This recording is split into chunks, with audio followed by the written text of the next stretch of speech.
rolling through the hills and just nowhere to go for all of these trailing cars. You can't see a thing if you're a trailing car coming over that line rise. It's like a country road. Perfect track position and just fired in it too deep.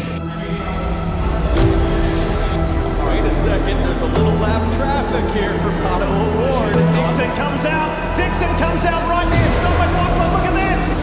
But for the first time here, Pato O'Ward. Second flag, baby. Nice drive. Excellent job. Well he deserved. wins at Barber Motorsports Park.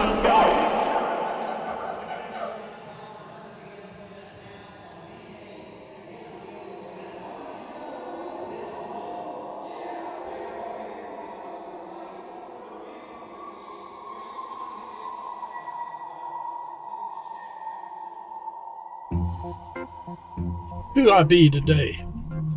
I be, God. Yeah, I'm George Barber, and I'm delighted to have y'all with me today. Hey, Mr. Barber. Hey, Mark. Okay, yeah, listen, I'm with this film crew now in the car driving around, and if we could just sneak in between races to do one quick lap, it'd be great. Mr. Barber, the schedule's so tight, I don't see how we can. I mean, if you really want me to, I can go to race control and see what I can do. All right, thank you, Mark. This is Mark Witt, and Mark is in charge of the whole racetrack and park area. I don't know anything. That's the truth. But fake it, Mark, fake it. I'm good at you taught me well.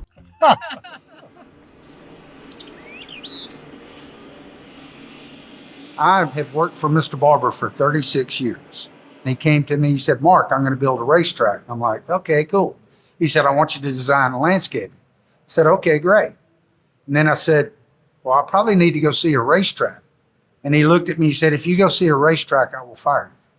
Because he wanted me to just have an open canvas and landscape it. He wanted to build a garden and plant a racetrack in the middle of it.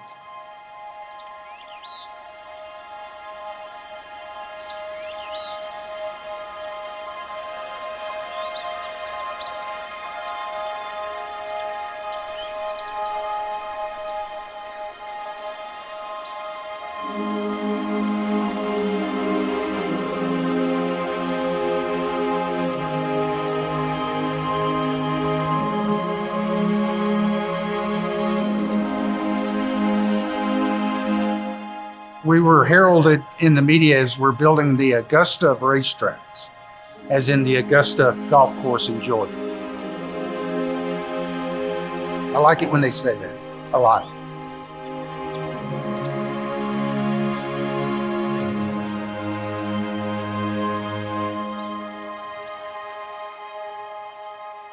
The whole park is 880 acres, but there's only about 290 acres disturbed that we've touched and created with. A lot of people, I say, come look at my motorcycle collection. It's just, I'm gonna go to an old dirty building with dead motorcycles in it. If I can get you in the front door, I got you.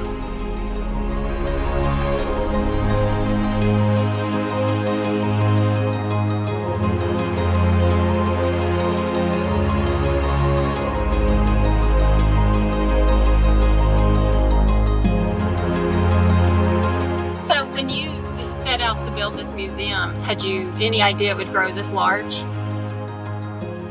No. You know, I tell people that you have all the money in the world, and all the concrete in the world, and all the steel in the world. Unless you have people, you have nothing. And so I really try to look after them, and it means a lot. I mean, how can you miss not talking to people and enjoying their whereabouts and what they're doing?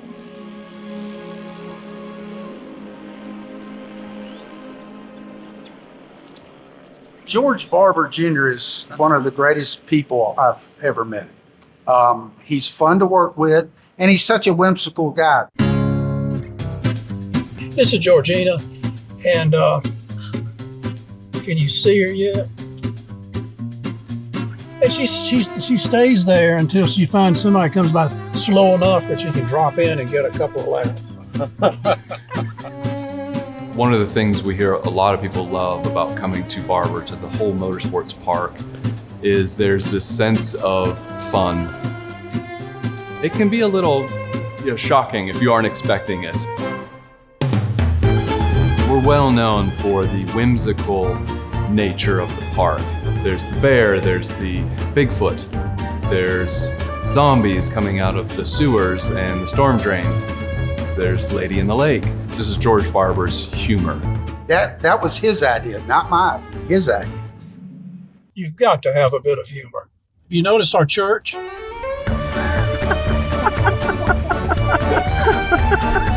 Now, really, seriously, every racetrack should have a church. When Mr. Barber says he wants to do something, that's exactly what we're going to do. We're going to make it happen for Mr. Barber.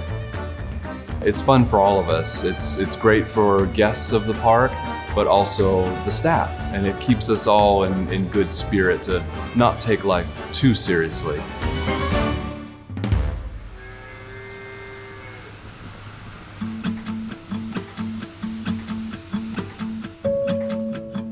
We had this idea to create a new component of the museum.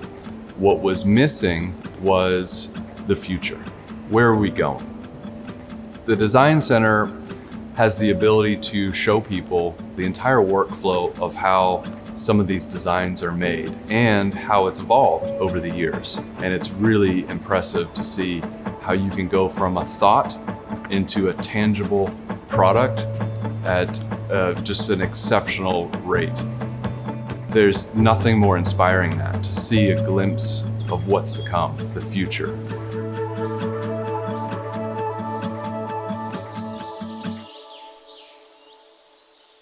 It's fun to have a beautiful park that happens to have a racetrack in the middle of it. It's a place that's fun, that people seem to enjoy.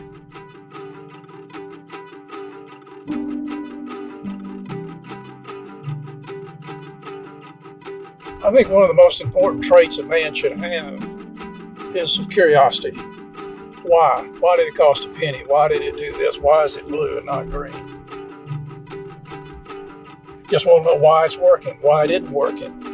And that's driven you. Yeah.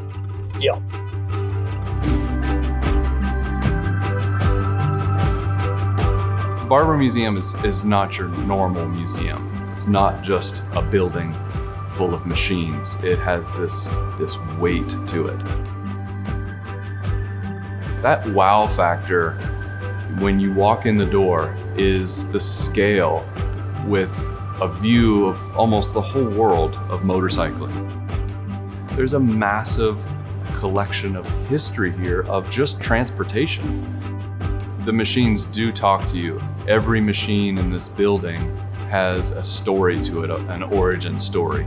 You overhear people walking through the museum and what they latch onto. It's always like their childhood memory or a bike they always wanted to have, never saw one, and they finally get to see it in the flesh.